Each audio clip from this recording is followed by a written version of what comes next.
असलामुअलैकुम दोस्तों, पाक पंजाब टीवी दे नाल मैं तुहाडा दोस्त अब्दुल वाहिद। माशाअल्लाह अज मैं दोस्तों वास्ते चकवाल दे इलाके दा इजराई ज़मीन की बल्कि एक तोहफा लेके हाज़र होया। दोस्तों चकवाल दे इलाके दा एक बेहतरीन भरावां दी खिदमत विच तोहफा लेके हाज़र होया। इंशाअल्लाह उम्मीद है कि दोस्तों नूं ये बड़ा ही पसंद आवेगा। दोस्तों लोकेशन के हिसाब नाल ये ज़मीन जिवें कि अच्छी ज़रख़ैज़ पक्के वट दी ते इस हिसाब नाल ज़मीन आपां नूं बहुत सस्ती बनदी पई है ते ज़मीन थोड़ी भी है। बड़े दोस्त कहंदे हुंदे ना कि रकबा बहुत ज़्यादा है, असीं ज़मीन थोड़ी लैनी है।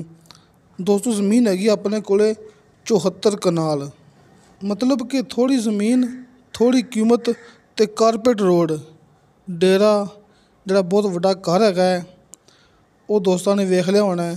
दोबारा फिर दिखा देने आपां एक कारपेट रोड के उपर जाके थोड़ी जी वीडियो बनाने आ ते नाल जिहड़ा डेरा हैगा दोस्तों नूं आपां दोबारा फिर दिखा देंगे। आप वेखो दोस्तों अपनी 74 कनाल ज़मीन का इस कारपेट रोड ते लगदा फ्रंट। दोस्तों ये मेन कारपेट रोड है, कोई छोटा मोटा आम कोई लिंक रोड नहीं हैगा जी। आप वेखो माशाअल्लाह शानदार खूबसूरत डेरा आपां नूं इस ज़मीन दे अंदर मिलेगा। दोस्तों बहुत ही अपने कोले एक खास मौका है कम कीमत दे विच चकवाल दे इलाके दा। दोस्तों चकवाल मेन रोड तो यानी नीला दुल्ला इंटरचेंज तो ये ज़मीन 10 किलोमीटर अंदर, लेकिन मौके तक आ रहा है कारपेट रोड।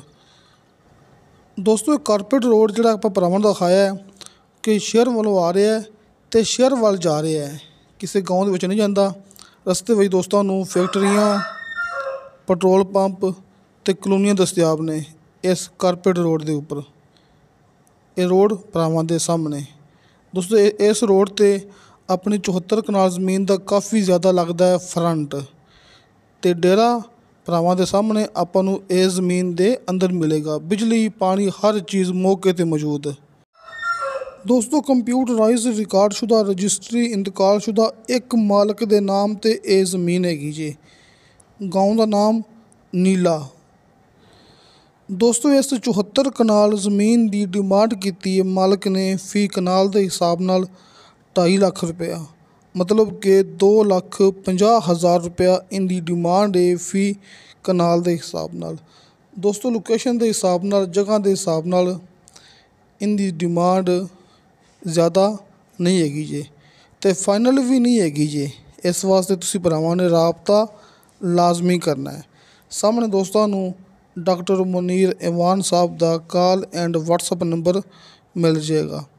तुसीं इस नंबर ते कॉल भी कर सकते जी, व्हाट्सअप ते मैसेज यानी कि चैट वगैरह वॉइस मैसेज कर सकते जी। तो दोस्तों वीडियो अच्छी लगे तो लाइक तो शेयर ज़रूर करो तो अपने बेहतरीन कमेंट से लेके भेजो।